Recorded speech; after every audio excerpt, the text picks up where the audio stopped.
International humanitarian law और इसको laws of arm conflict भी कहा जाता है। लॉज ऑफ आर्म कन्फ्लिक्ट भी कहा जाता है।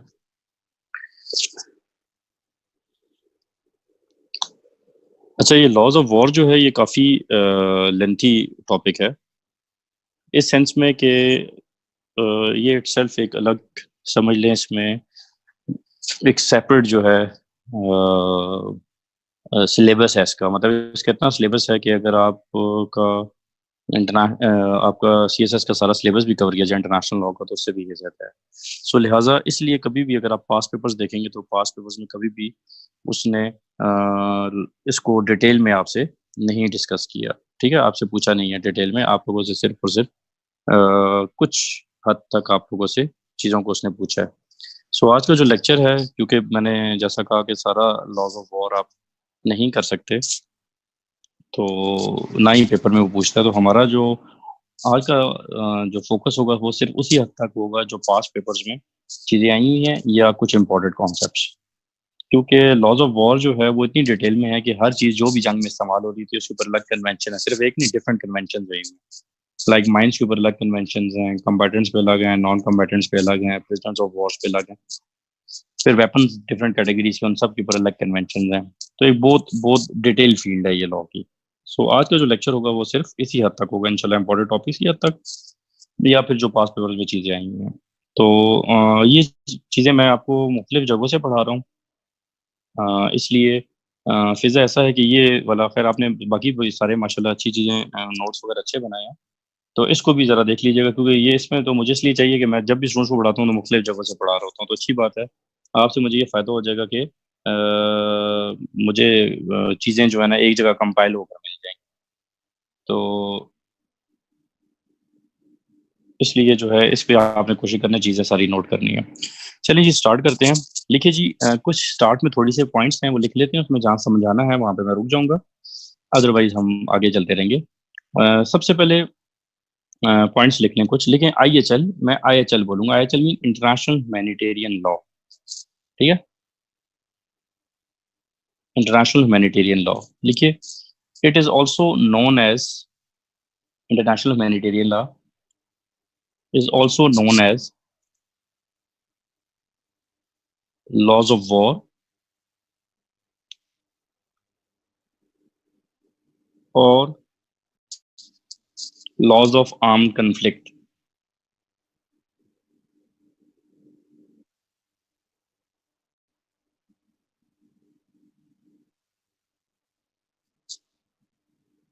अच्छा जी, सेकंड पॉइंट लिखिए, आईएचएल is set of rules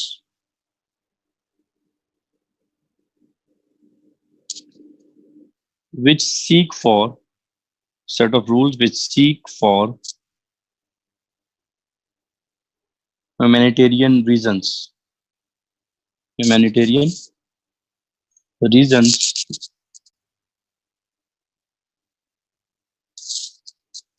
to limit the effects of, to limit the effects of armed conflict, to limit the effects of armed conflict.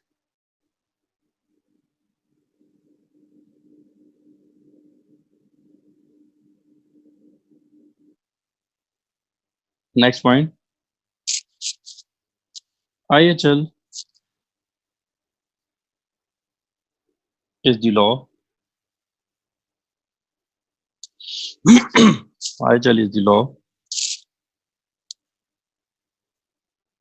that regulate the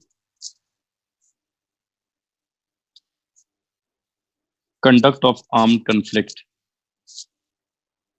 that regulate the conduct of armed conflict.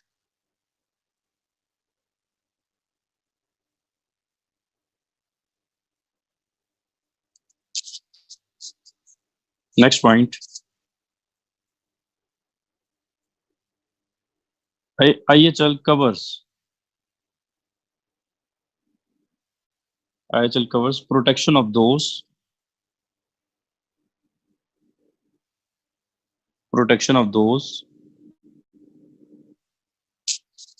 who are not who are not or no longer who are not or no longer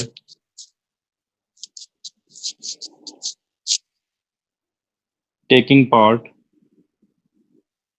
in war.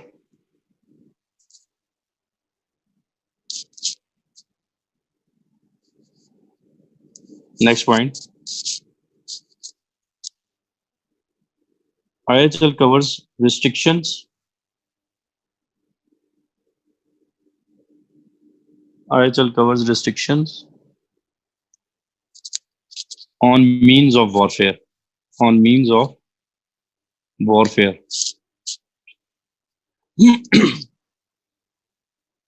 That is weapons,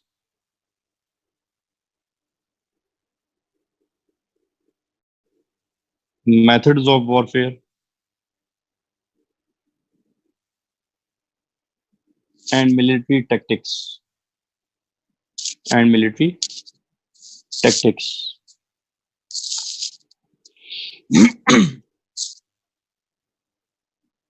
अच्छा जी, आईएचएल का थोड़ा सा general से points मैंने लिखवा दिए, इसमें कोई इतनी टेक्निकल चीज नहीं, इसलिए टाइम नहीं लेता इसके ऊपर कि ये जो है आईएचएल जो है ये आपको इसकी डिफरेंट ये पता होना चाहिए कि इसको इंटरनेशनल ह्यूमैनिटेरियन लॉ भी कहते हैं, इसको लॉज ऑफ आर्म कॉन्फ्लिक्ट भी कहते हैं या लॉज ऑफ वॉर भी कहते हैं। सो इसका बेसिक मकसद यही है कि वॉर के इफेक्ट्स को कैसे कम किया जाए, जंग करनी है तो उसमें कैसे रूल्स होने चाहिए, किस तरह लड़ी जा सकती है, और ये कम्बैटेंट नॉन कम्बैटेंट्स वगैरह की प्रोटेक्शन के लिए है, वगैरह वगैरह। ठीक है, जो अभी हम चीजें आगे डिटेल में थोड़ा सा देखेंगे। अच्छा, आगे चल के जैसा मैंने कहा कि नंबर ऑफ कन्वेंशन हैं, मतलब हर चीज के ऊपर जो भी जंग में इस्तेमाल हो रही है, माइंस हैं तो माइंस के ऊपर कन्वेंशन है, वेपन्स हैं वगैरह वगैरह हर चीज पे। लेकिन कुछ कन्वेंशन के बारे में एमसीक्यूज में उसने कई मरतबा पूछा है, तो वो अपने लिए जरा नोट कर लें, लिख लें। Hague convention, HAGUE, Hague conventions of 1907। इसके सामने लिख लें, it provide guideline for soldiers, it provide guidelines for soldiers.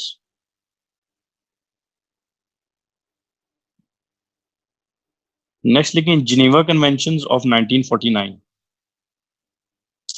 Geneva GENEVA, Geneva conventions of 1949। इसके सामने ब्रैकेट में लिख लें, it covers protection of victims, बस आगे लिख लें protection of victims, protection of victims.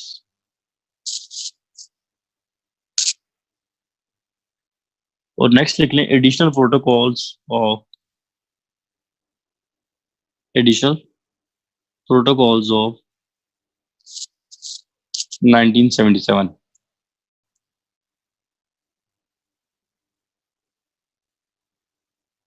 इसके सामने भी लिखने ब्रैकेट में प्रोटेक्शन ऑफ विक्टिम्स।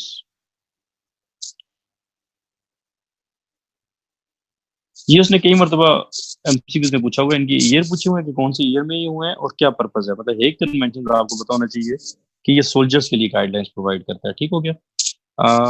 जो जिनेवा कन्वेंशन है और जो एडिशनल प्रोटोकॉल्स हैं ये प्रोवाइड करते हैं प्रोटेक्शन ऑफ विक्टिम्स के लिए। ठीक है, तो ये थोड़ा सा आपको आइडिया होना चाहिए, कई मरतबा उसने एमसीक्यूज में ये चीज पूछी हुई है जो मैंने ब्रैकेट में लिखवाई है, और इनके ईयर भी पूछे हुए। ठीक है, नेक्स्ट पॉइंट लिखिए, many provisions of IHL are now many provisions of IHL are now considered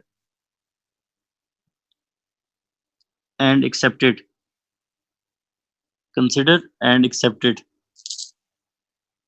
as customary law, as customary law।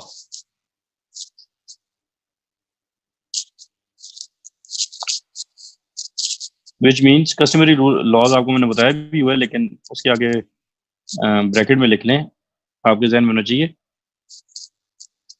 those laws by which all states are bound, those laws by which all states are bound। मैंने आपको बताया था कि customary law जितने भी होते हैं वो जो स्टेट्स होती हैं वो सिग्नेटरीज की हों या ना हों, वो बाउंड होंगी कि वो उनको फॉलो करें। ये आपके ध्यान में होगा, इसको मुझे दोबारा बताने की जरूरत नहीं है। ठीक हो गया। नेक्स्ट लिखिए, आईचल टेल्स अस आईचल tells us that how to achieve the objectives of war.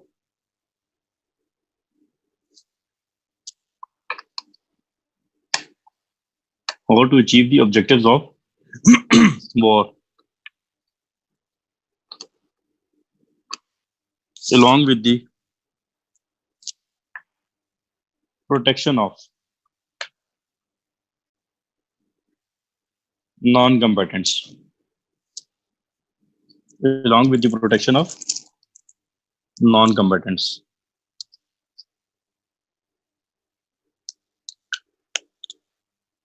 Next point, it also tells us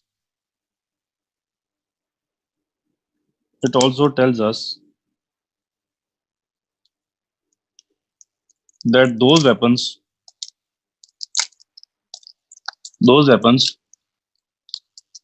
should not be used in war. It also tells us that those weapons should not be used in war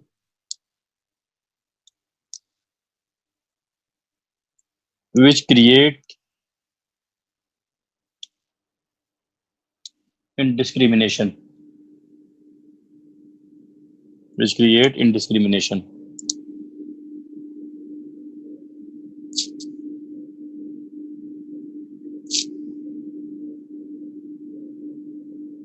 That is, for example, nuclear weapons, biological weapons,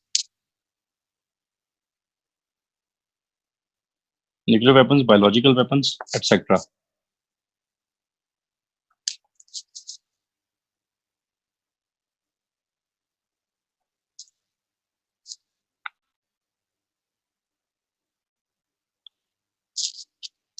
अच्छा जी, ये जो आईएचएल है, ये एक customary law है। ये आपके ध्यान में होना चाहिए कि states are bound to follow it. पहली बात बड़ी इंपॉर्टेंट इसके बारे में ये है। और दूसरी एक इम्पॉर्टेंट बात है कि इसने कई वेपन्स को, इन चीजों का भी हम आगे और भी डिटेल में प्रिंसिपल्स में देखेंगे कि कई वेपन्स को जो है जो इनडिस्क्रिमिनेटरी वेपन्स होते हैं उनको जंग में अलाउ नहीं किए हुए। ठीक है, लॉज ऑफ वॉर है। फॉर एग्जांपल जैसे न्यूक्लियर वेपन्स हैं, वो वॉर में अलाउ नहीं है। ठीक है, प्रोहिबिटेड है। केमिकल्स हैं, बायोलॉजिकल वेपन्स हैं, वो प्रोहिबिटेड हैं। सो कहने का मतलब ये हुआ कि those weapons which can not discriminate between combatants and non combatants. Let's say अभी अगर आपने न्यूक्लियर वेपन जो है वो हिट किया, तो वो कम्बैटेंट या नॉन कम्बैटेंट में डिफरेंशिएट नहीं करेगा, बल्कि वो सबको मारेगा। सो ऐसे weapons which can not discriminate between combatants and non combatants, ठीक है, तो उनको जो है इनडिस्क्रिमिनेटरी वेपन्स कहते हैं और वो प्रोहिबिटेड है। अच्छा, एक लिखिएगा जरा, डिफरेंस लिख लें। पहला है laws of use of force, और उसके सामने ब्रैकेट में लिख लें, ये मैं टाइप कर रहा हूं आप लोगों के लिए, jus ad bellum. Laws of use of force इसके सामने लिख लें, या इसको ब्रैकेट में उसके सामने लिख लें। और दूसरा लिखिएगा जस्ट इन बेलो। हाँ, ये लॉज ऑफ वॉर में डिफरेंस है और laws of use of force में डिफरेंस है। अभी हम डिफरेंस देख रहे हैं laws of use of force में और लॉज ऑफ वॉर में, इन दोनों में डिफरेंस देख रहे हैं। ठीक है, laws of use of force के लिए टर्म यूज होती है जस्ट एड बेलम, और लॉज ऑफ वॉर के लिए यूज होती है जस्ट इन बेलो। ये एमसीक्यूज में कई मरतबा पूछा हुआ है। ठीक हो गया। सो क्रैमिंग का बड़ा आसान तरीका है, मैं स्टूडेंट्स को रटे लगाने का भी तरीका बता देता हूँ ताकि पेपर में कंफ्यूज ना हुआ करें। देखिए, जस्ट इन बेलो से डिजाइन में रख लें इन वॉर, तो इन वॉर कौन से लॉज होंगे? Laws of war. ठीक हो गया। तो डेफिनेटली जस्ट एट बेलम कौन सा हो गया? Use of force. ठीक है, तो इन बेलो से डिजाइन में रख लें in war, just in bello laws of war हो गए। ठीक है, इस तरह आपके डिजाइन में होना चाहिए। अब दोनों में फर्क क्या है? मतलब यूज ऑफ फोर्स कौन से लॉज हैं? जो हमने इंटरवेंशन में पढ़े थे। ठीक हो गया। और लॉज ऑफ वॉर कौन से, जो भी हम पढ़ रहे हैं। दोनों में डिफरेंस क्या है वो जरा देख लें। दोनों में डिफरेंस ये है कि जो यूज ऑफ फोर्स है these laws actually provide justification to any state for intervention. ठीक हो गया? ये जो laws हैं ये justification provide करते हैं कि मतलब if a state attack on another state, then these laws provide justification to a state. For example, एक state ने A ने B पर अटैक किया, so उसने जब A ने B पर अटैक किया तो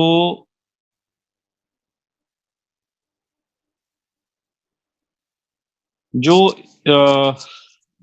स्टेट ए ने बी के ऊपर जब अटैक किया, तो जब अटैक जो हुआ ए का बी के ऊपर, तो उसमें ये जो लॉज है use of force, these laws provide justification to state a कि वो किन ग्राउंड्स पर इंटरवीन कर रही है. फॉर एग्जांपल आर्टिकल 51 के तहत सेल्फ डिफेंस पे इंटरवीन कर रही है या किस पर्पस के लिए कर रही है. ठीक हो गया?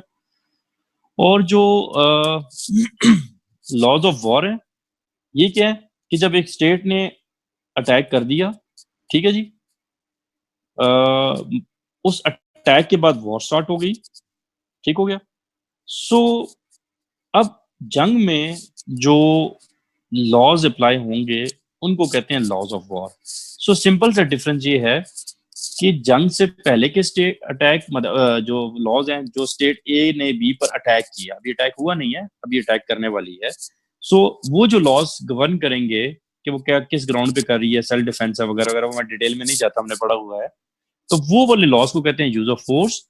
और जो स्टेट जो है वो जंग कर दी, अब ए ने बी पर अटैक कर दिया, अटैक करने के बाद क्या हुआ कि वॉर स्टार्ट हो गई. अब जो उनके बीच में वॉर स्टार्ट हुई है तो उसको क्या कहते हैं?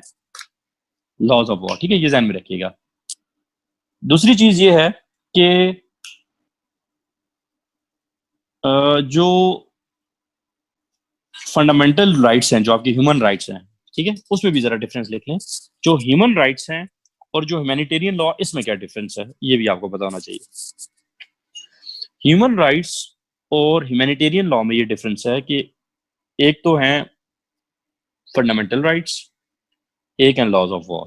ठीक हो गया? अब जो फंडामेंटल राइट्स हैं या जो ह्यूमन राइट्स हैं वो एक्चुअली पीस टाइम में दिए जाते हैं. ठीक है, दूसरा डिफरेंस हो गया. और जो ह्यूमैनिटेरियन लॉ हैं ये वॉर टाइम में होते हैं. अच्छा, तीसरी बात ये है कि जो ह्यूमन राइट्स हैं ये बेसिकली बेसिक राइट्स प्रोवाइड करते हैं. ठीक है, बेसिक, जिनको हमने फंडामेंटल राइट कहा है. लेकिन ह्यूमैनिटेरियन लॉ जो है वो बेसिक राइट्स के बारे में नहीं है. These are the laws to govern the war. ठीक है, लॉज ऑफ आर्म कन्फ्लिक्ट. तो ये थोड़ा सा डिफरेंस आपके इल्म में होना चाहिए. ठीक है. अच्छा, अब आ जाए, हेडिंग दें जरा, हेडिंग दें जरा, डेफिनेशन ऑफ वॉर लिख लें. क्या है वॉर की डेफिनेशन? स्टार्क के डेफिनेशन है STARKE, Stark.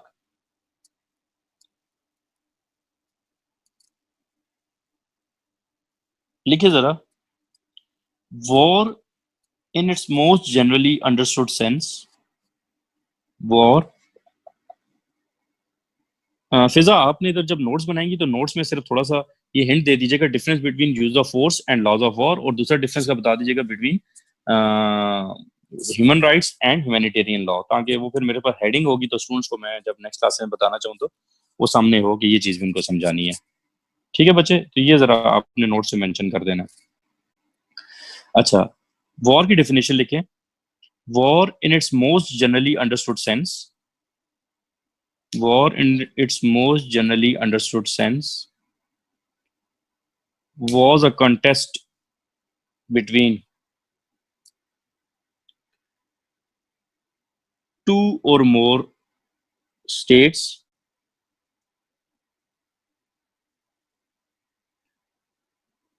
primarily through their armed forces, primarily through their armed forces,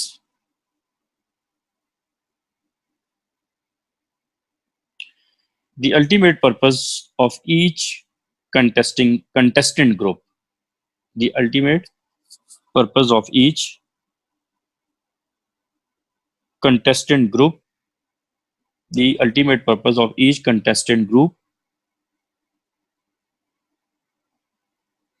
being to vanish, sorry, being to vanquish, VNQUISH, vanquish the other,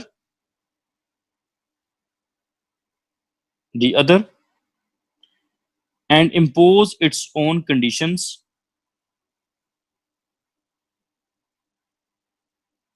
impose its own conditions of peace.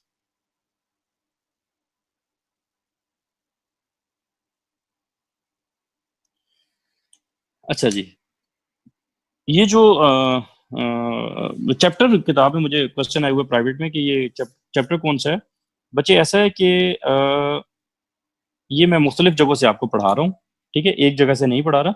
लेकिन अभी जो heading पढ़ा रहा हूँ, वो जो पहले वाले पॉइंट्स हैं वो किताब में से नहीं, इधर उधर से उठाए हुए हैं चीजें। जो पहला अभी जो पढ़ा रहा हूँ वो आपका चैप्टर तो है war, it's legal characters and effects, वो हम पढ़ रहे हैं टॉपिक, ठीक है। अच्छा जी, अब आ जाते हैं जरा वॉर की डेफिनेशन के बाद हम थोड़ा सा डिस्कस कर लेते हैं effects of outbreak of war. Heading दें, effects of outbreak of war.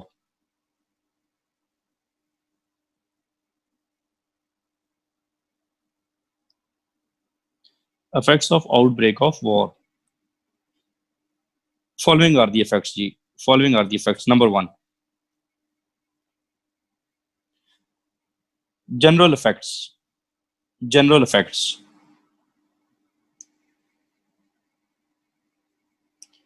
लेकिन besides affecting the neutral states, war mainly affects the belligerent states. War mainly affects the belligerent states.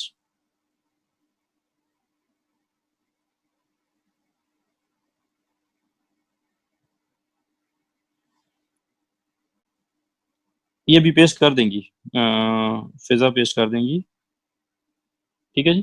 फिजा ये पेश कर दें पहला पॉइंट। सेकंड लिख लें, diplomatic and consular relations. Diplomatic नहीं, ये नंबर टू नहीं है फिजा, ये जनरल इफेक्ट्स के नीचे ही मैंने लिखवाया, beside affecting the neutral state war mainly affect the belligerent state, ये नंबर टू नहीं है, इसको करेक्ट करके करते हैं, ये जनरल इफेक्ट्स के नीचे ही लिखना है, ठीक हो गया। अच्छा, सेकंड आ जाए डिप्लोमेटिक एंड कॉन्सुलर रिलेशंस, दोबारा पेश कर दीजिएगा ताकि कोई गलत ना इसको उठा ले। Diplomatic and consular relations, second effect जो है, अब इसके नीचे मैं आपको लिखवा रहा हूँ। देखिए, eight the outbreak of the war, eight the outbreak of the war, the diplomatic, the diplomatic and the consular relations between the belligerent states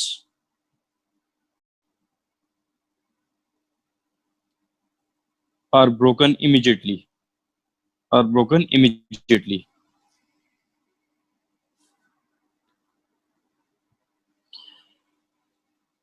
इसी में सेकंड पॉइंट लिखना, सेकंड हेडिंग में सेकंड पॉइंट है, belligerent states recall their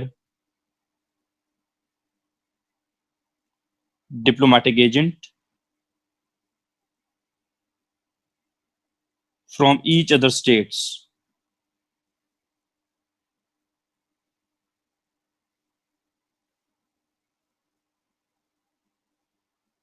इसी heading का third point है,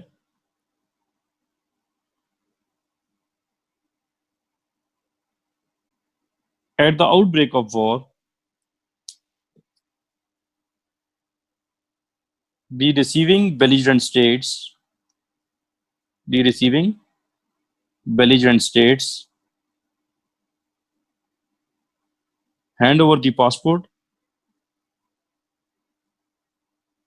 to the diplomatic agents.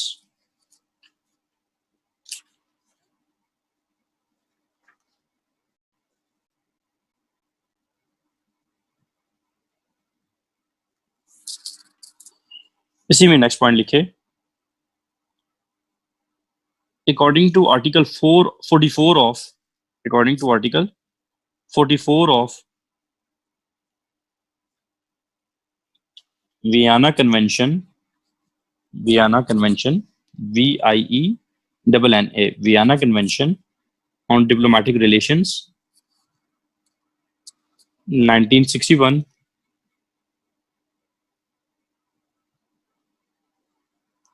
It is the duty of the receiving state जहां पे डिप्लोमेट गए हुए हैं, ठीक हो गया.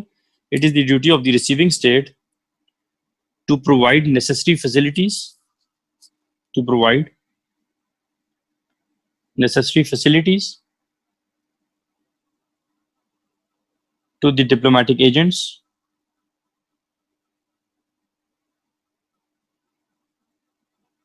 so that they may return safely.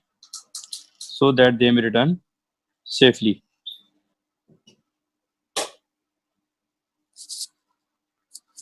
Third heading लिखिए जी, ट्रीटीज. तीसरा इफेक्ट अभी हम देख रहे हैं, ट्रीटीज.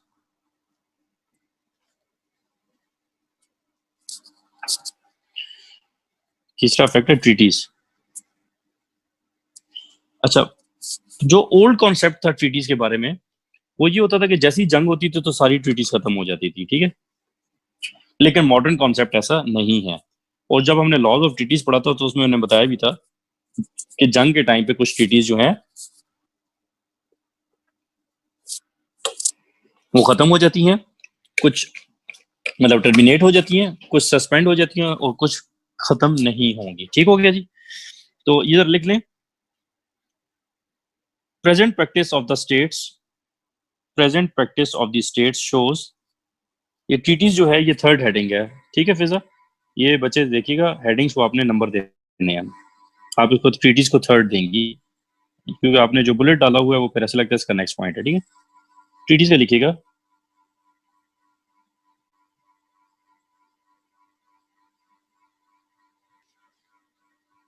लेकिन जी, the present practice of the state shows that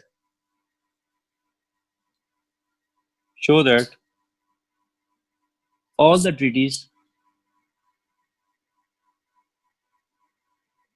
between the belligerent states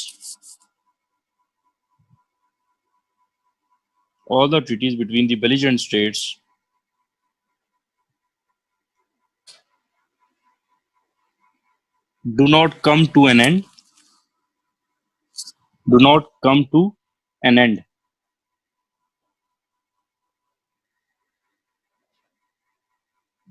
Some treaties are completely terminated.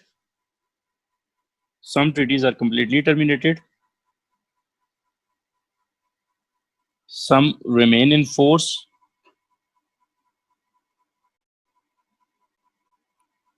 While others are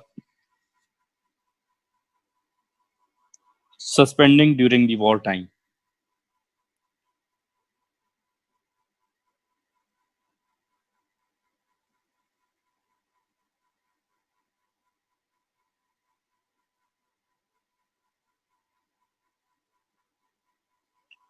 for example मैं 2-3 आपको लिखवा देता हूँ.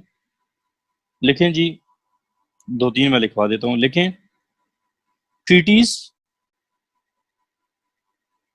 for which common political action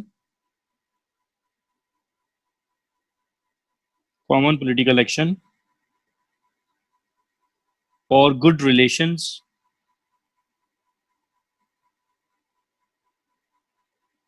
are terminated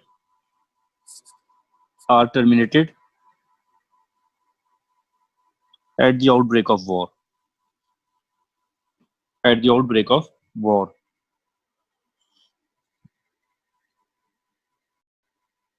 दूसरी एग्जाम्पल लिख लें, treaties regarding fixation of boundaries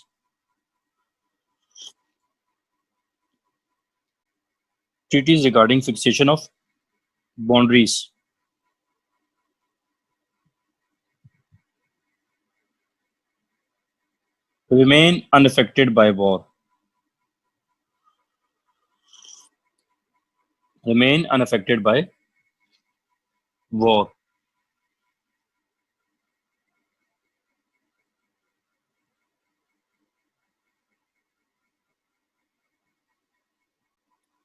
तीसरी example लिख लें, ट्रीटीज और conventions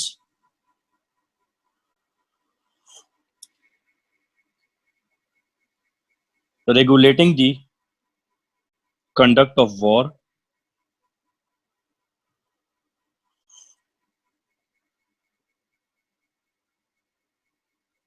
regulating the conduct of war,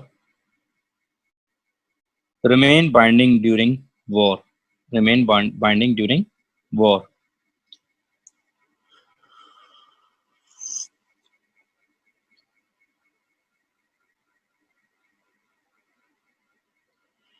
अब मैंने आपको एक एग्जांपल लिखवा दी है कि वो ट्रीटीज जो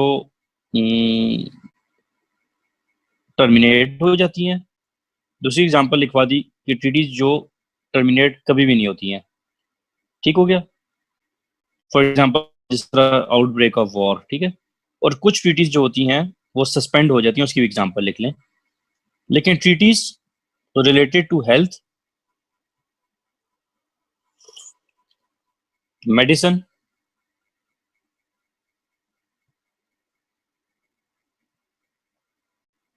protection of industrial property etc. remain suspended during war.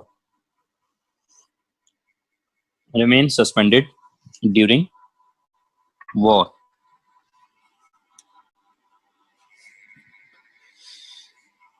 अच्छा जी, अभी हमने इसका पहला इफेक्ट पढ़ा था कि जनरल इफेक्ट, मतलब कि जनरल इफेक्ट ये है कि उसमें बेलिजेरेंट स्टेट तो इफेक्ट होगी लेकिन न्यूट्रल स्टेट भी किस हद तक इफेक्ट हो जाती हैं। दूसरा हमने देखा था डिप्लोमेटिक एंड कॉन्सुलर रिलेशंस में क्या होता है कि जैसी जंग होती है तो डिप्लोमेट्स एंड कॉन्सुलर्स जो होते हैं वो अपनी अपनी स्टेट में वापस चले जाते हैं, और आर्टिकल 44 के तहत जो रिसीविंग स्टेट है, रिसीविंग स्टेट मतलब let's say American diplomat Pakistan आया है तो Pakistan is a receiving state, तो वो रिसीविंग स्टेट की ड्यूटी है कि वो डिप्लोमेट्स को सेफली वापस भेजेगी। ठीक हो गया अगर वॉर हो जाती है। तीसरी चीज आ गई ट्रीटीज। ट्रीटीज हमने देख ली, तीन तरह के इश्यूज हो सकते हैं। एक जो टर्मिनेट नहीं होती हैं जिसकी मैंने एग्जांपल लिखवा दी, वो लॉज ऑफ वॉर वाली। दूसरी जो सस्पेंड हो जाती हैं, फॉर एग्जांपल इंडस्ट्रियल रिलेशंस वगैरह वाली जो होती हैं वो सस्पेंड हो जाती हैं। ठीक है, और जो खत्म हो जाती हैं, जो गुड रिलेशन से रेलिवेंट चीजें होती हैं, पॉलिटिकल कोई अचीव पर्पज अचीव वगैरह करने के लिए, तो वो क्या हो जाती हैं, टर्मिनेट हो जाती हैं। अब हम चौथे पे आ रहे हैं, trading and intercourse in commerce, या यूं भी लिख सकते हैं trade and commerce. Trade and commerce लिख लें, ये ज्यादा बेहतर है, ट्रेड एंड कॉमर्स। चौथा पॉइंट लिख लें ट्रेड एंड कॉमर्स। लिखें all trading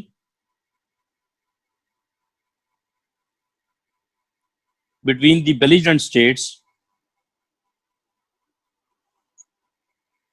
are prohibited during the war, are prohibited during the war.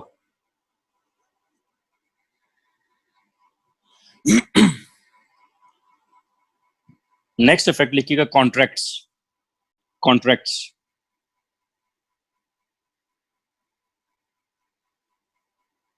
लिखिएगा the effect on the contracts at the effect on the contracts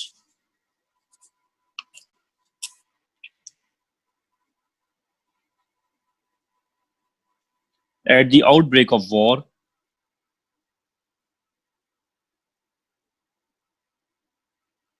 at the outbreak of war between the belligerent state is a matter of municipal law, is a matter of municipal law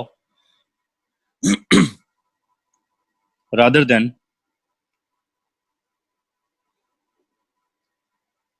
international law.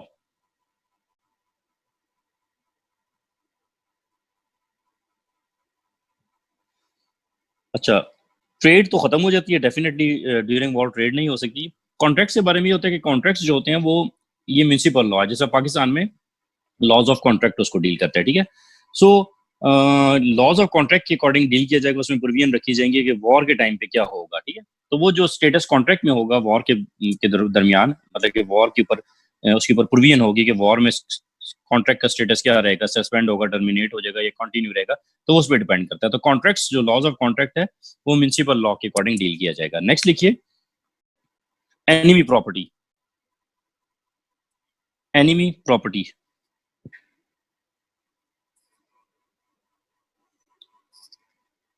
अच्छा, enemy property लिख लें, बल्कि enemy property की दो kinds हैं, there are two kinds of enemy property. Number one, public enemy property.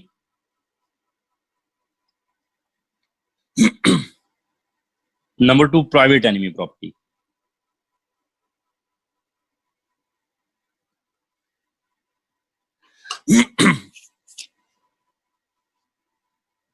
पहले आते हैं पब्लिक एनिमी प्रॉपर्टी पे।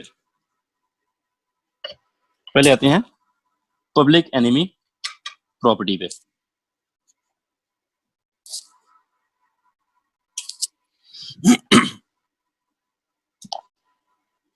देखिए, अब ये पब्लिक भी हम देखेंगे आगे दो तरह की होती हैं, ठीक है।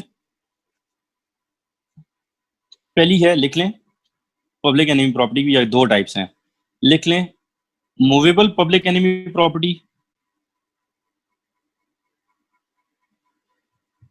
And immovable public enemy property. Immovable public enemy property.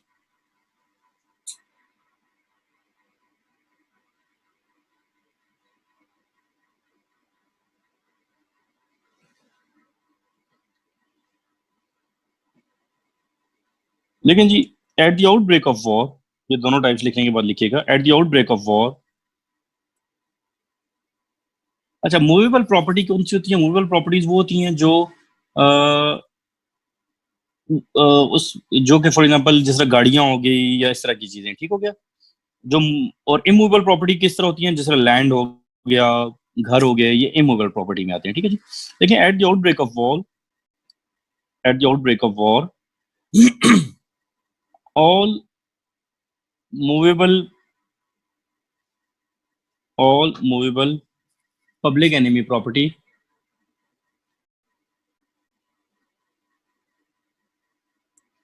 situated in the enemy state, situated in the enemy state may be seized, may be seized। नहीं, इसमें बेसिकली टैंक्स वगैरह हो गए ना, जो मूवेबल प्रॉपर्टी में जो आर्मी की गाड़ियां वगैरह हो जाएंगी, ठीक है, वो उसमें आ जाएंगी वो चीजें, may be seized. Next point लिखिएगा, immovable public enemy property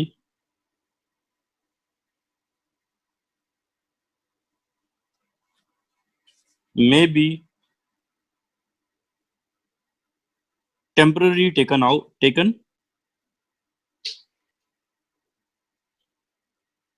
may be temporarily taken but cannot be permanently seized, may be temporarily taken but cannot be permanently seized। अच्छा, पब्लिक एनिमी प्रॉपर्टी मैंने कहा दो तरह की होगी, एक मूवेबल, एक इमूवेबल। मूवेबल प्रॉपर्टी को आप सीज कर सकते हैं, पब्लिक की बात हो रही है, प्राइवेट की नहीं। और इमूवेबल जो प्रॉपर्टी है उसको टेम्पररी तो लिया जा सकता है, लेकिन परमानेंट इस्तेमाल नहीं किया जा सकता। इसमें भी आगे वो एक डॉक्ट्रिन है, वो मैं आगे बताऊंगा, तो उसमें थोड़ा डिटेल में एक्सप्लेन हो जाएगा। अभी थोड़ा सा लिख लें, फिर हम आगे उसको डिस्कस करेंगे तो और चीजें क्लियर हो जाएंगी। अब आ जाए जी सेकंड टाइप जो हमने की थी, private enemy property. Private enemy property,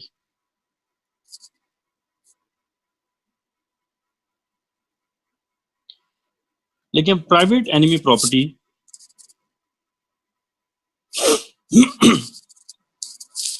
situated in the situated in the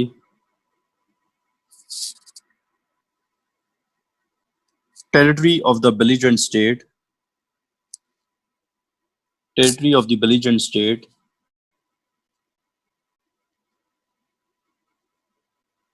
may be taken over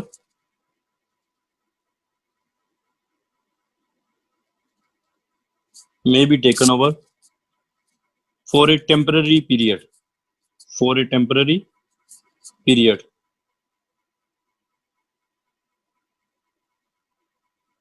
and after the end of the war, after the end of the war,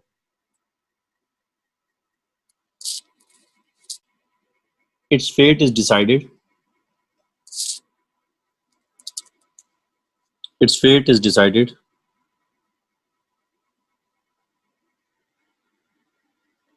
in accordance with the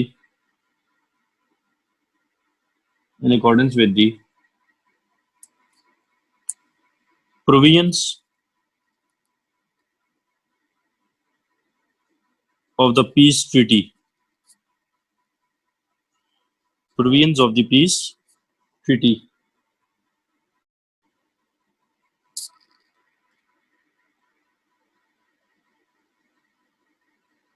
next point इसी में लिखिएगा,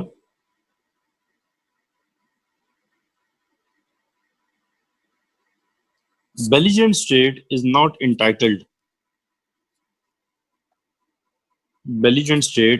entitled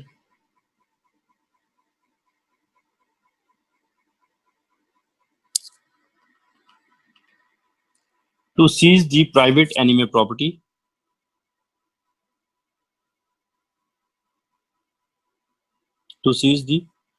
private enemy property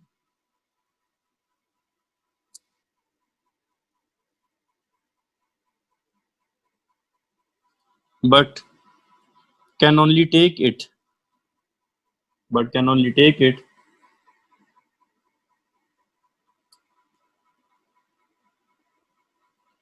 if it is necessary for the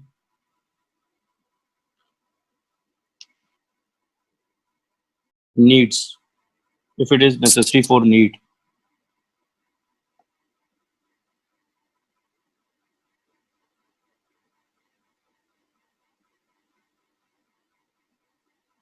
Meaning thereby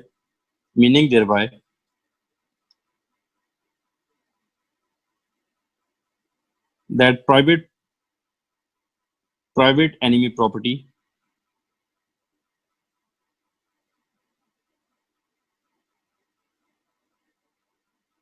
can be temporarily taken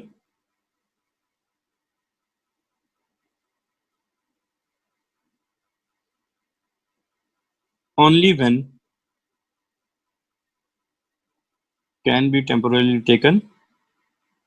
when it is essential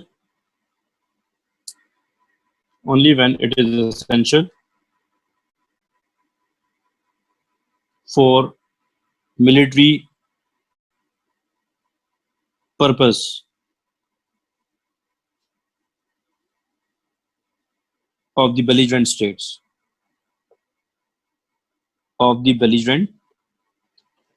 states.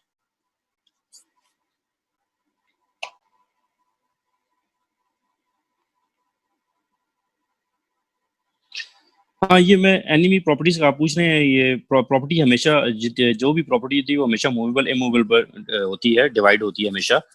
थोड़ा सा मैं भी आपको एक doctrine आगे लिखवाऊंगा तो वहां से आपको क्लियर हो जाएगा कि इसके बारे में क्या है। थोड़ा सा आगे हम मैंने कह के पढ़ूंगा तो पूरी इसके ऊपर एक डॉक्ट्रिन है, तो वो डॉक्ट्रिन पढ़ेंगे तो उसमें आपको थोड़ी सी चीजें और क्लियर हो जाएंगी प्रॉपर्टी के बारे में। इसलिए मैं प्रॉपर्टी वाले को भी डिस्कस इतनी डिटेल में नहीं कर रहा। ठीक हो गया?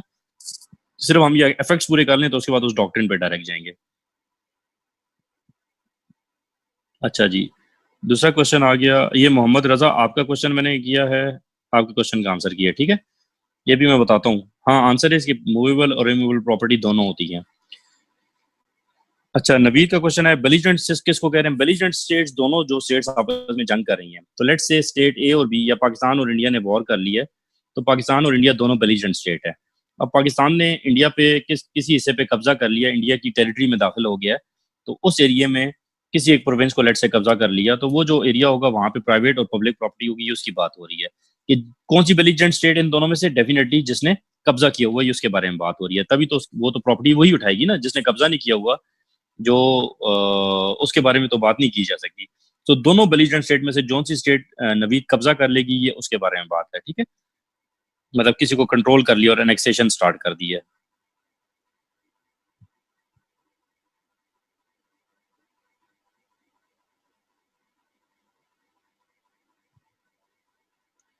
फरूक का क्वेश्चन आया हुआ है कि examples of public and private enemy property.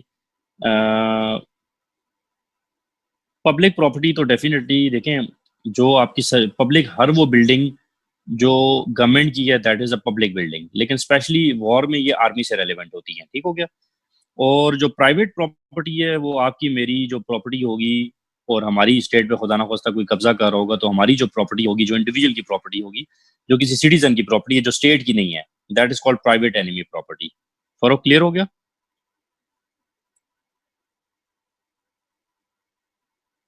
पिछले क्वेश्चन का आंसर आपको क्लियर हो गया? जी जी, जो भी प्राइवेट प्रॉपर्टी, जो भी पब्लिक प्रॉपर्टी है, पब्लिक का मतलब होता क्या है, जो गवर्नमेंट ओन करती है, ठीक हो गया। तो हर वो, लेकिन ये स्पेशली क्योंकि वॉर में तो ये स्पेशली मिलिट्री से रेलेवेंट है ना, या फॉर एग्जांपल उन्होंने आना है तो मिलिट्री की जो बिल्डिंग है वो उनको जरूरी है, इसके अंदर कोई उनसे वॉर से रेलेवेंट उनको इंफॉर्मेशन मिल सकती है या कोई चीजें उधर पड़ी होंगी, तो ज्यादातर उनका ध्यान, उनका जो फोकस होता है जंग में, वो मिलिट्री की बिल्डिंग्स पे होगा। अदरवाइज डेफिनेशन अगर देखी जाए, स्ट्रिक्टो सेंस में ना देखा जाए, तो हर वो चीज जो गवर्नमेंट ने ओन की है वो पब्लिक प्रॉपर्टी होती है। चलते हैं थोड़ा सा आगे जी, फिर डिस्कस करते हैं। डब्ल्यूटीओ तो यूनाइटेड नेशन की है, वो किसी स्टेट की नहीं है, ठीक है। डब्ल्यूटीओ जो है वो प्रॉपर्टी हम दे देते होते हैं। ये हम ये जो प्रॉपर्टी होती है, फॉर एग्जांपल हमारे मुल्क में जो खरीदी हुई है वो यूएन ने ली होती है, ठीक हो गया।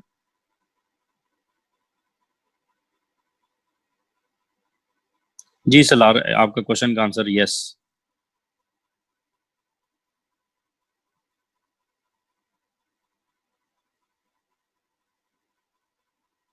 अब्दुल आजम, मुझे आपके क्वेश्चन समझ नहीं आया। ओके जी, आगे चलते हैं। प्रॉपर्टी के बाद आ जाएं सेवंथ और लास्ट इफेक्ट जो है, लेकिन combatants and non combatants. Combatants, COMBATANTS, combatants and non-combatants।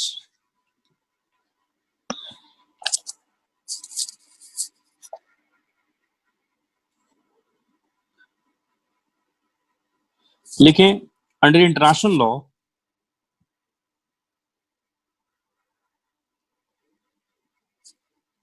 the soldiers of the belligerent states the soldier of the belligerent states are divided into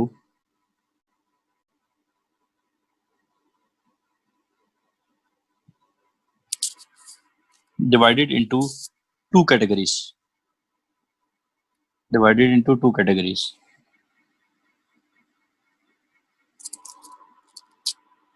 number one lawful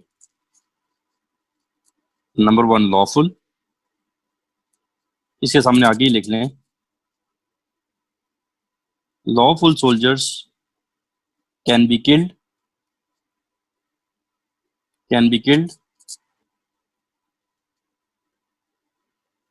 grievously hurt,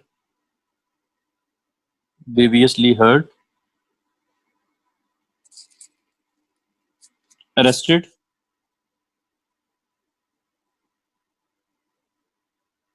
or made prisoners of war or made prisoners of war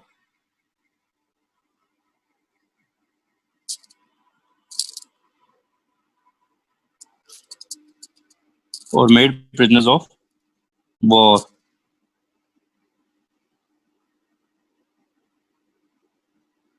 lawful soldiers are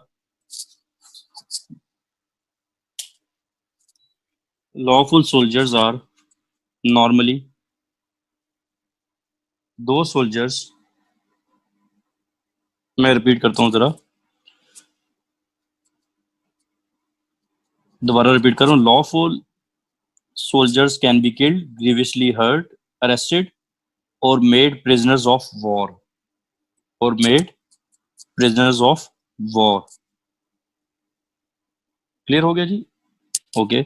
next, lawful soldiers are normally those soldiers who are in the regular army who are in the regular army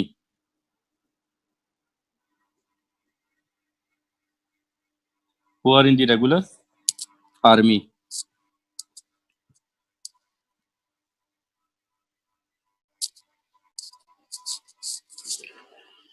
अब आ जाए दूसरी लिखें type, unlawful soldiers.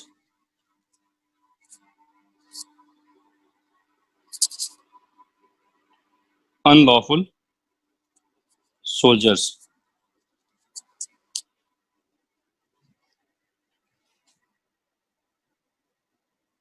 लेकिन unlawful soldiers enjoy certain facilities,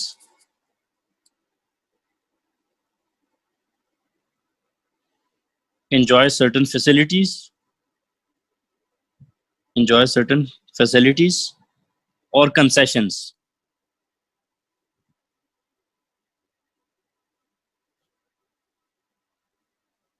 They may also be arrested.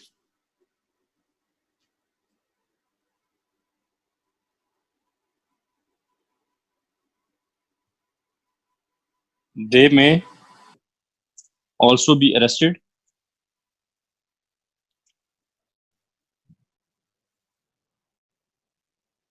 and made prisoners and made prisoners, but they cannot be killed. But they cannot be killed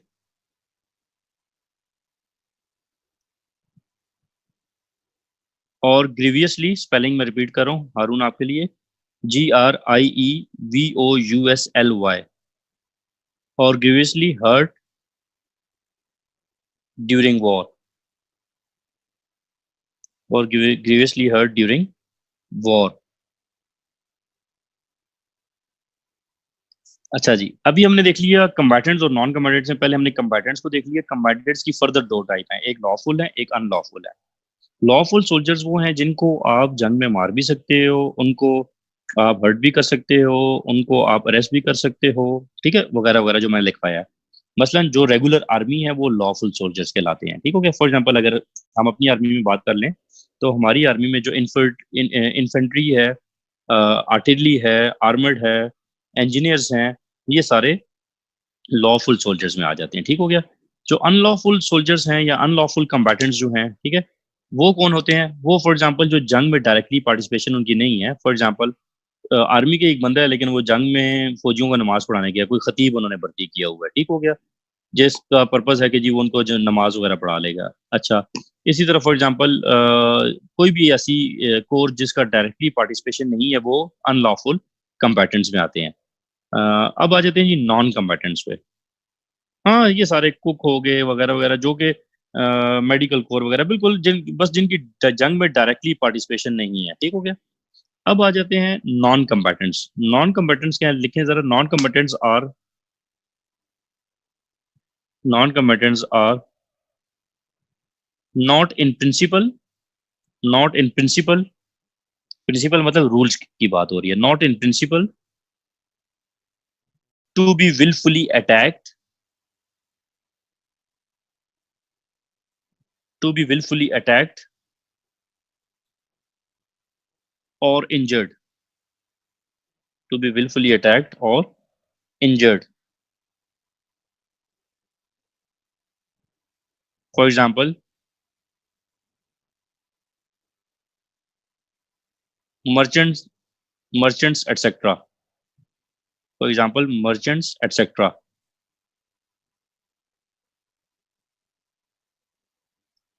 They can be captured.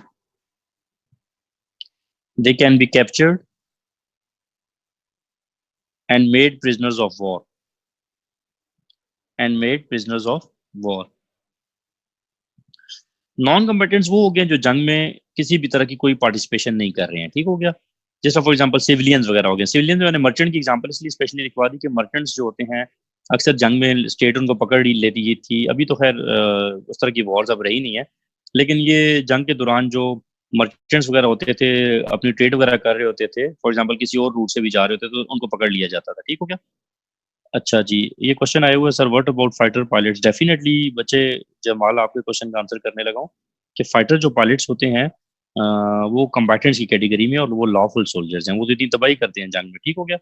अच्छा, एक और question आया हुआ है रजा के common civilians जी, वो common civilians को अगर गवर्नमेंट अलाउ करती है, जैसे 19 हमारी पहली वॉर हुई थी इंडिया के साथ, तो पहली हमारी जो जंग हुई थी इंडिया की, उसमें हमारी आर्मी की इतनी मतलब डेवलप नहीं थी, तो काफी कबायली लोगों ने भी उसमें मदद किया था, तो they can take participate, but फिर वो नॉन कम्बैटेंट्स की कैटेगरी नहीं होंगे, वो प्रॉपर आर्मी की कैटेगरी में आएंगे, लॉफुल कम्बैटेंट्स की कैटेगरी में आएंगे। ठीक है, हाँ बिल्कुल एग्जैक्टली रजा, आपकी क्वेश्चन का आंसर आपने खुद ही दे दिया। ठीक हो गया, चलो क्लियर हो गया जी। फिजा ये जरा पेश कर दे कम्बैटेंट्स का। अच्छा एक चीज लिख लें, थोड़ा सा सिर्फ इसका मीनिंग आपको पता होना चाहिए, पेपर में ऐसा पूछ नहीं सकते, लेकिन एमसीक्यूज में अगर आ जाए तो आपको इसका मतलब पता होना चाहिए। ये जरा लिखें, टोटल वॉर, टोटल वॉर लिखिए जरा। In the modern time, in the modern time war not only affect the war not only affect the armed forces, war not only affect the armed forces, but also the civilian,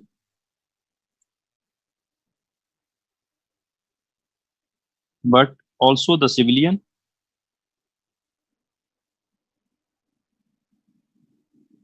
and the nature of the war is such that, and the nature of the war is such that observance of the rules, observance of the rules of war becomes, observance of the rules of war becomes impossible.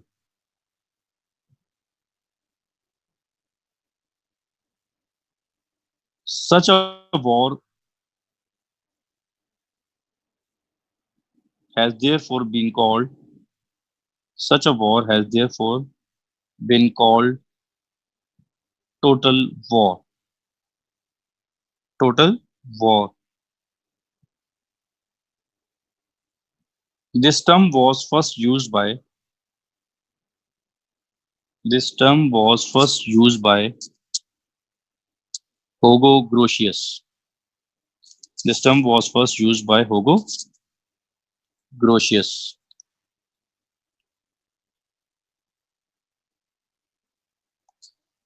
Simple सी बात है ये, होता क्या है total war, कि आजकल जो जंगें हैं वो इतनी ज्यादा मतलब आजकल से मेरा मतलब जो पिछले एरा में हो रही थी, वर्ल्ड वॉर वगैरह की बात हो रही है। ठीक है, अब तो जंग आपको पता है कि कन्वेंशनल वॉर का कॉन्सेप्ट उस तरह रहा ही नहीं है, इतना मतलब रिस्ट्रिक्शंस हो चुकी हैं।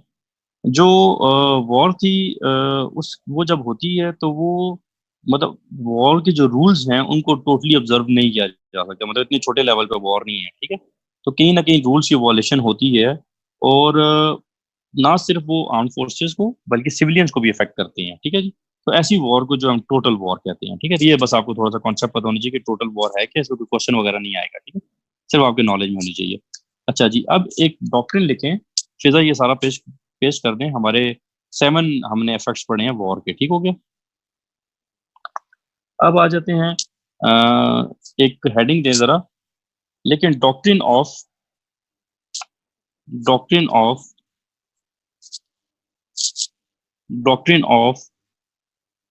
Post लिमिनियम, POSTILIMINIUM, postliminium. और कई जगह पे इसके स्पेलिंग ऐसे भी लिखे होते हैं, POSTLIMINIUM। ठीक है, जरूरी नहीं है कि बीच वाला आई हो। ठीक है, एनीवे स्पेलिंग डजेंट मैटर, कुछ भी लिख सकते हैं। पोस्ट लिमिनियम, बल्कि ऐसे करते हैं, चलो पोस्ट लिमिनियम पढ़ लेते हैं फिर हम उस पर चले जाते हैं। अच्छा, पोस्ट लिमिनियम को जरा समझ लेते हैं कि ये क्या चीज़ है। थोड़ा सा लिख लें इसको, पोस्ट लिमिनियम को, फिर मैं समझा देता हूँ ये है क्या। लिखें जरा।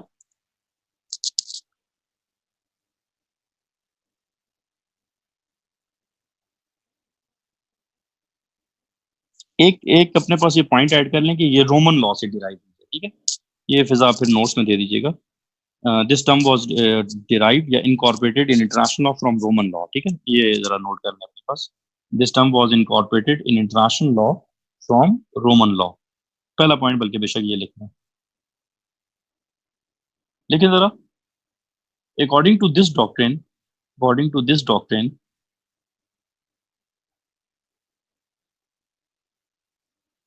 persons and things, persons and things released from the occupation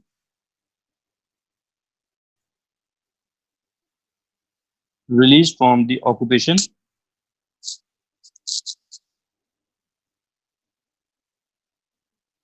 of the enemy occupation of the enemy come to their original position come to their original position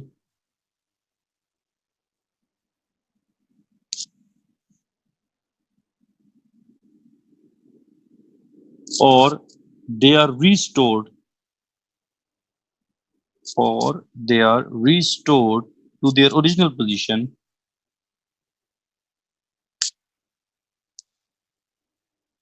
after the end of war.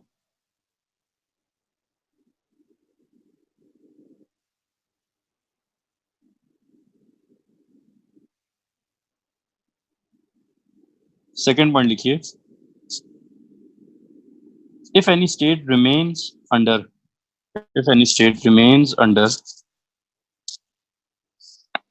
the occupation of another state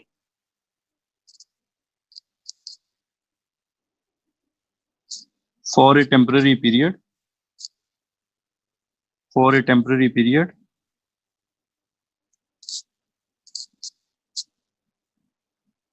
and then subsequently becomes independent,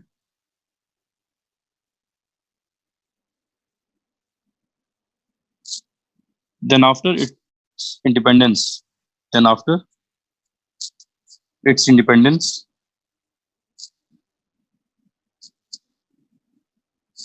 the persons and things the person and things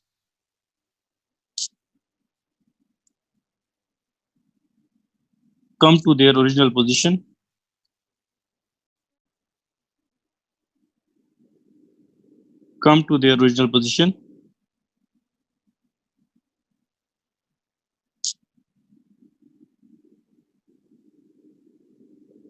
in accordance with the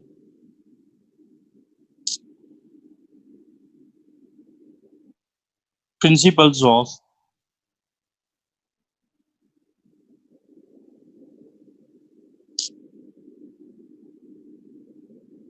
post-millennium.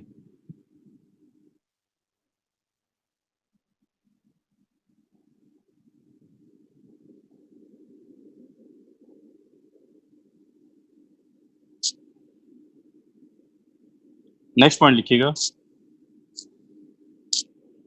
this principle is not applied in the matters of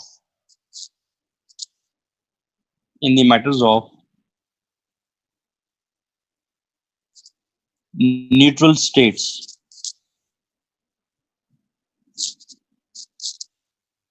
In the matters of neutral state.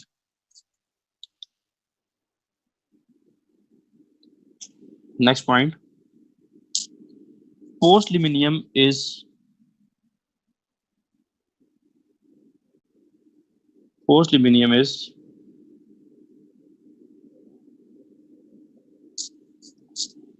providing for the invalidity of all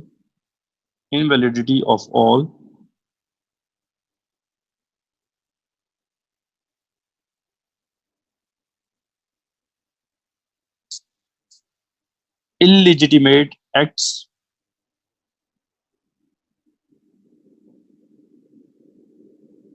that an occupant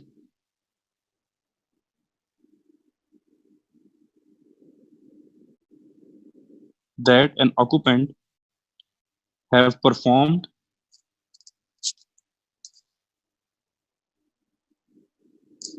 performed on a territory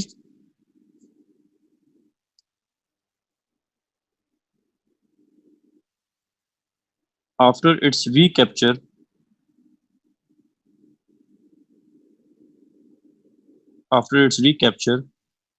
by legitimate sovereign by legitimate sovereign.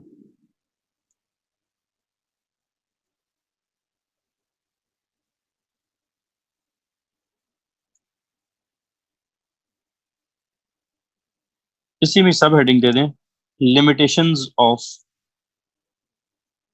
limitations of doctrine of post liminium.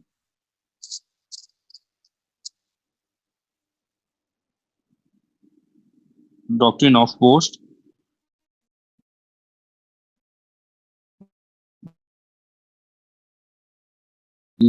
liminium. Number one.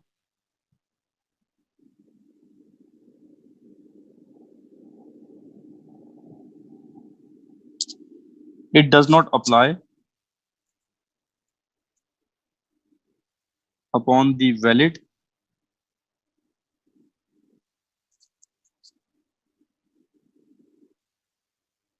and lawful acts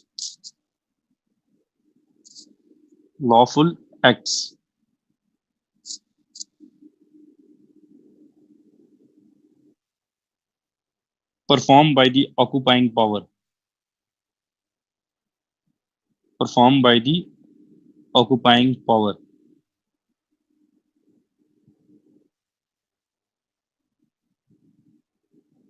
Second, it does not apply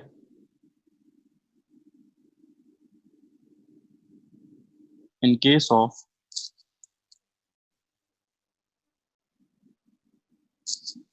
realization of taxes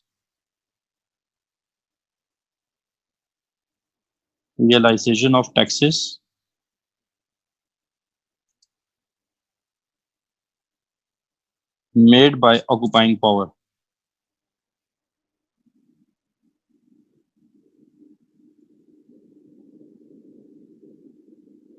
Third, it does not apply in respect of the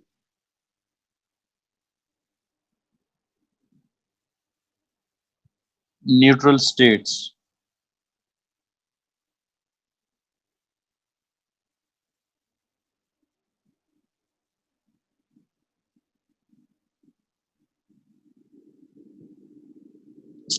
Fourth,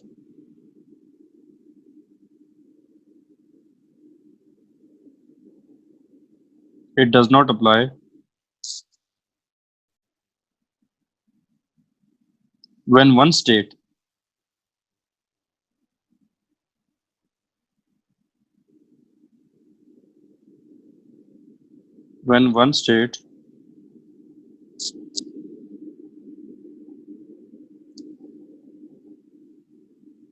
conquer फतह करना and annexed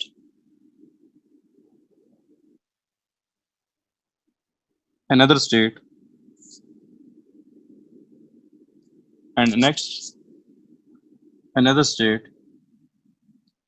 thus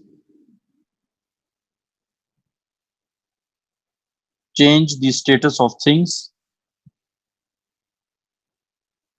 and persons.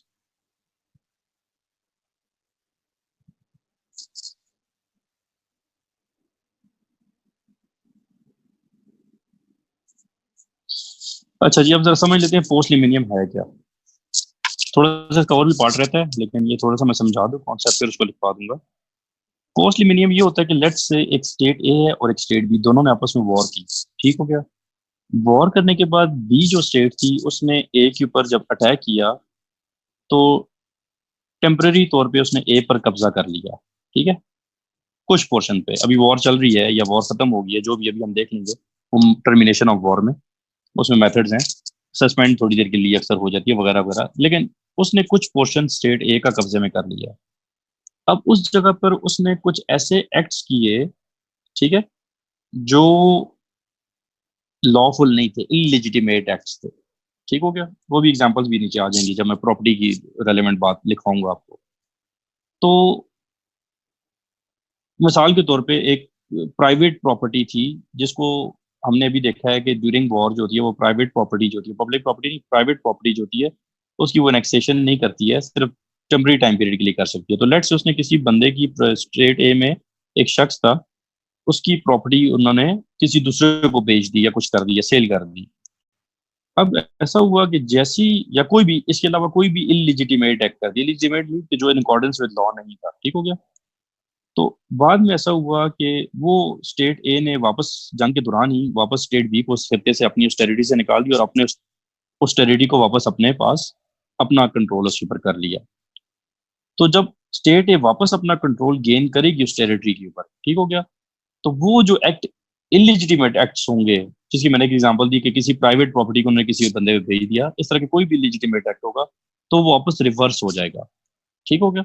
मतलब कि let's say state B ने जब attack किया था, तो उन्होंने एक शख्स था, फॉर एग्जांपल सी, उस शख्स की प्रॉपर्टी उन्होंने एक शख्स डी को बेच दी। ठीक है जी? तो वापस जब स्टेट ए ने अपना कब्जा गेन किया, उस टेरिटरी को अपने कब्जे में ले आई वापस, तो कंट्रोल करने के बाद सी, वो स्टेट क्या करेगी, उस पूरे प्रोसेस को, इलिजिटिमेट एक्ट को रिवर्स कर लेगी। रिवर्स मीन कि वो प्रॉपर्टी वापस सी को मिल जाएगी, और जो डी ने प्रॉपर्टी खरीदी है, सी को कोई उसको कुछ भी पैसे, कोई भी अमाउंट नहीं देनी पड़ेगी। मतलब वो सिंपल, वो एक्ट जो होगा उसका वो रिवर्स हो जाएगा। सो ये रिवर्सल ऑफ एक्ट जो होगा, इसको कहते हैं डॉक्ट्रिन ऑफ पोस्ट लिमिनियम। ठीक हो गया? पहली बात। दूसरी बात ये, इसकी कुछ एक्सेप्शंस हैं। मतलब ये कि ये चीजों में पोस्ट लिमिनियम अप्लाई नहीं होगी। नंबर वन, कि न्यूट्रल स्टेट्स की टेरिटरी के बारे में ये नहीं है, ये सिर्फ बेलिजेंट स्टेट्स की टेरिटरी के बारे में ये एप्लीकेशन होती है। नंबर टू, कि ये टैक्सेस वगैरह अगर उसने कोई लगाए हैं तो उस वो वापस नहीं होंगे, वो इस एक्ट में, इलिजिटिमेट एक्ट में नहीं आएगा।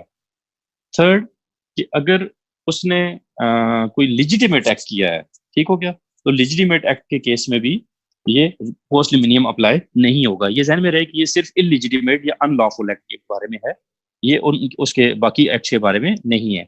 और चौथा, कि एक स्टेट ए है, उसने बी की टेरिटरी को अटैक किया, और उसने, स्टेट ए ने बी की टेरिटरी को अपने कब्जे में कर लिया, और जंग खत्म हो गई है, लेकिन वो वाली जो टेरिटरी है वो उसने एनेक्स कर लिया अपने साथ, एनेक्सेशन कर ली है, ठीक है, फतह करने के बाद। तो अब उसके ऊपर भी पोस्ट लिमिनियम अप्लाई नहीं होगा। ठीक हो गया जी?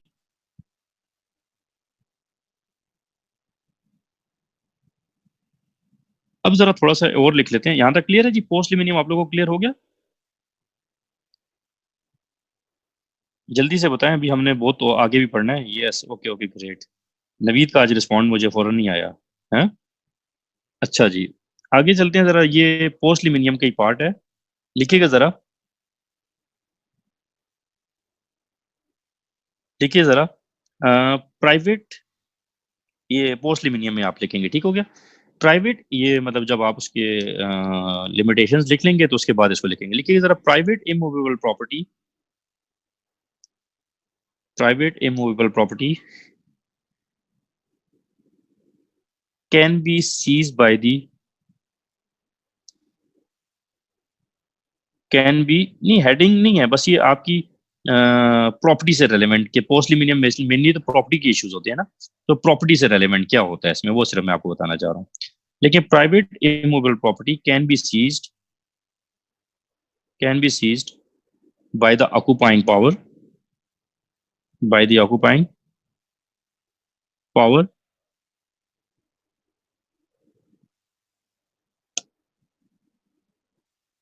therefore principle of post liminium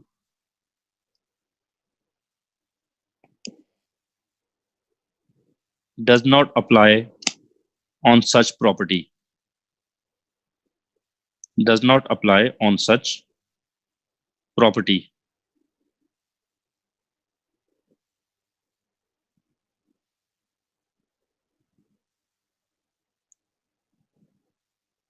However, public movable property, या नेक्स्ट पॉइंट कर दें इसको, नेक्स्ट पॉइंट लिख लें, फिर वो आप बाद में नोट्स में कर दीजिएगा। नेक्स्ट पॉइंट फेज आप कर दीजिएगा। पब्लिक पहले थी private movable property. Private movable property के केस में पोस्ट लिमिनियम अप्लाई नहीं होता। मूवेबल प्रॉपर्टी मींस गाड़ियां वगैरह मैंने आपको बताई हैं, ठीक हो गया जी। अब आते हैं पब्लिक मूवेबल प्रॉपर्टी। लेकिन जी public movable property can be seized by the belligerent states only when only when it is essential for the objectives of war,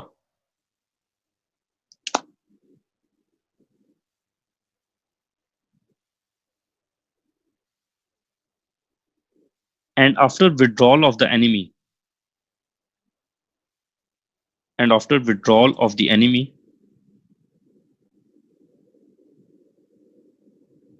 any property remains any property remains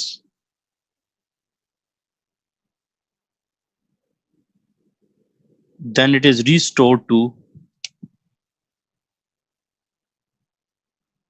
its original position, then it is restored to its original position।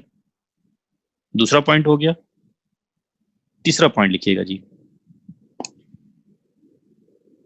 Principal of postliminium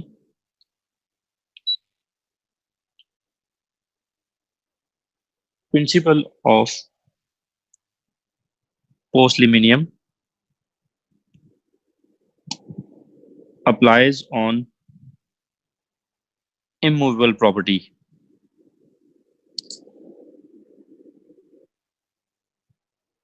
applies on immovable property and after the end of occupation after the end of occupation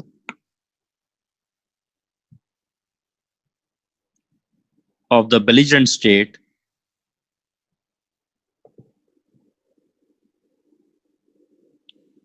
the administration of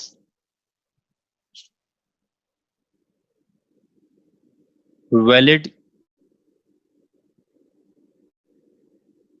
government of the territory concerned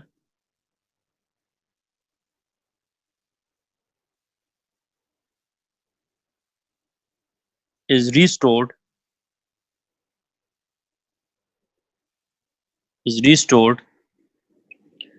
on the principle of post-liminium।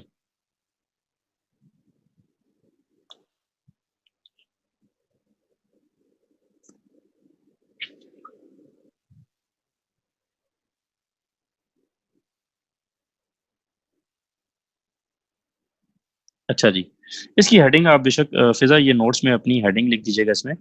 इसकी heading आप लिख दें कि principle of postliminium in case of property, ये heading दे दीजिएगा, ठीक है जी। क्योंकि आप हेडिंग पूछ रही थी तो हेडिंग दे दें, बेहतर है, ठीक है।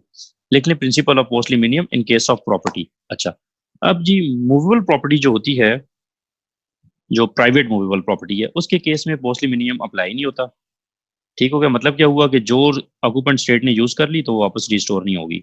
लेकिन पब्लिक मूवेबल प्रॉपर्टी जो वो यूज करेगी वो बाद में वॉर के बाद रिस्टोर हो जाएगी, ठीक है। अब आ जाते हैं इमूवेबल प्रॉपर्टी में।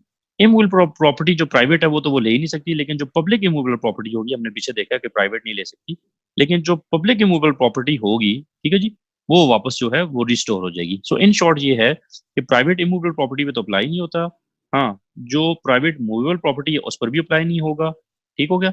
अब पब्लिक के केस में क्या है, पब्लिक मूवेबल प्रॉपर्टी भी और पब्लिक इमूवेबल प्रॉपर्टी भी दोनों भी क्या हो जाएंगी, वो रिटर्न हो जाएंगी, ठीक हो गया।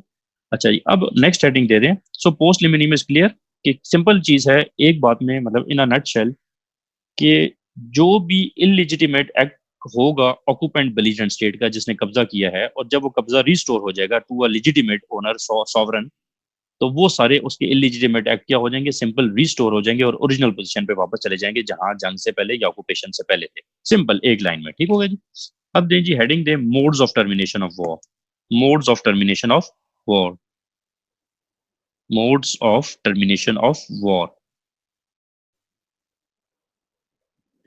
नंबर वन, पहला लिखिए जी, Simple secession, CESSATION. Simple cessation of hostilities. Simple cessation of hostilities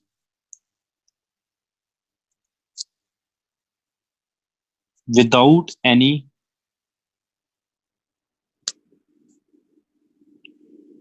definite understanding.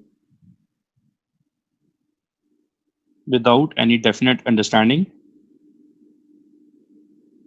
being reached. Being reached.